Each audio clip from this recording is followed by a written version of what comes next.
I'm happy to have the House and Senate leadership here. You can see Senator McConnell and Leader McCarthy and Speaker Pelosi and Majority Leader Schumer. And what we're going to talk about today is, you know, when I ran, I said I wasn't going to be a Democratic president. I was going to be a president for all Americans. And what the bottom line here is, we're going to see whether we can reach some consensus on a compromise that gets the people's work done and is within the bounds of everyone agreeing. And that's the purpose of this meeting. Not much more to say right now, but we're going to get going. That's it. How do you expect to do that, sir? How do you expect to? Easy. Just snap my fingers. It'll happen. Thank you guys.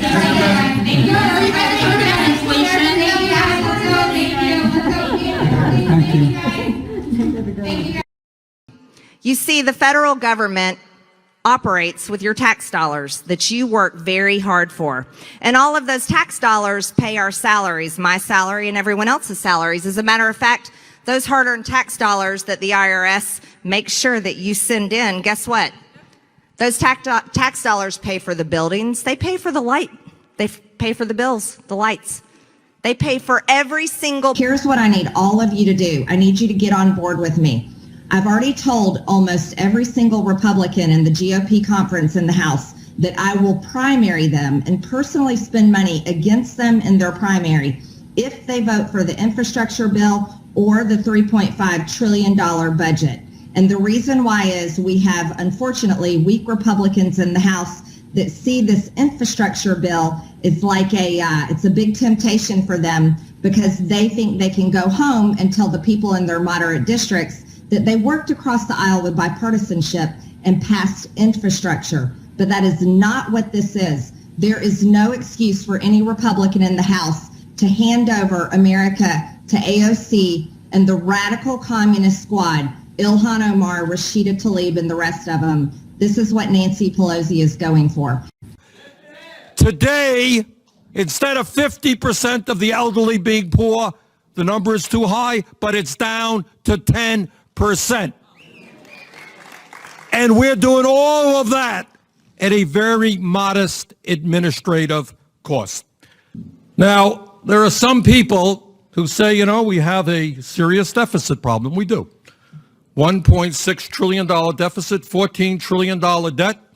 And these people then conflate. They say, well, we have this huge deficit problem. We got to cut Social Security. As the majority leader said, anybody who tells you that Social Security has contributed one nickel to our deficit or national debt is simply not telling you the truth.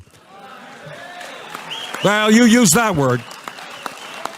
Social Security today has a $2.6 trillion surplus. Social Security today can pay out every benefit owed to every eligible American for the next 26 years, at which point it could pay out 78% of benefits. And as Tom Hawkins just mentioned, if we want Social Security to be strong for the next 60, 70 years, you lift that cap, start at $250, ask the billionaires to start contributing.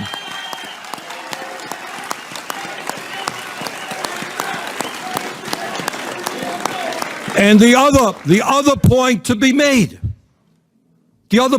made, is Social Security is not funded by the U.S. Treasury. Social Security is funded by the payroll taxes that working people and their employers have put into it.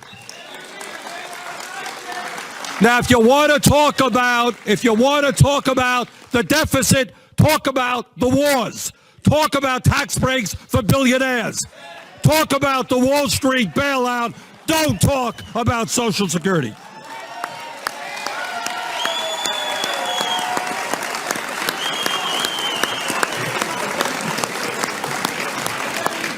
Democrats want to unite behind Chairman Sanders' resolution to spend a staggering $4.2 trillion more dollars. Of course, outside experts estimate the real cost will be even higher still. If it's even close to fully offset, as they claim it is, this seems almost certain to be the largest peacetime tax hike on record. So let that sink in. The largest peacetime tax hike on record. Even though their rough sketch of these tax hikes would shatter President Biden's promise not to raise taxes on the middle class. Families earning well under the president's stated threshold would get hit and hit hard. This new reckless taxing and spending spree will fall like a hammer blow on workers and middle-class families. Fewer jobs, lower wages, more inflation pushing costs higher and higher.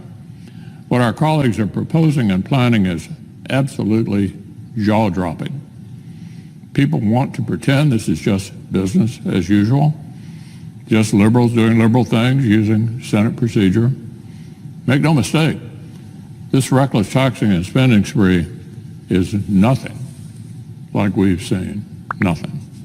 The basic math of their taxing and spending is toxic enough, but the radicalism that we'll be debating on the floor goes well beyond dollars and cents. The policies they want to put behind this budget resolution read like somebody walked across the rotunda to the House and handed the squad a pen and piece of paper. Sweeping amnesty for illegal immigrants in the middle of a border crisis. Regulations that are so radical that our colleague Senator Markey, quote, said the Green New Deal is in the DNA of this budget resolution. All of the things that are in this we talked about in the Green New Deal, end quote. Senator Markey. All of you are always focused on the process and the schedule. We're focused actually on what we're trying to get done.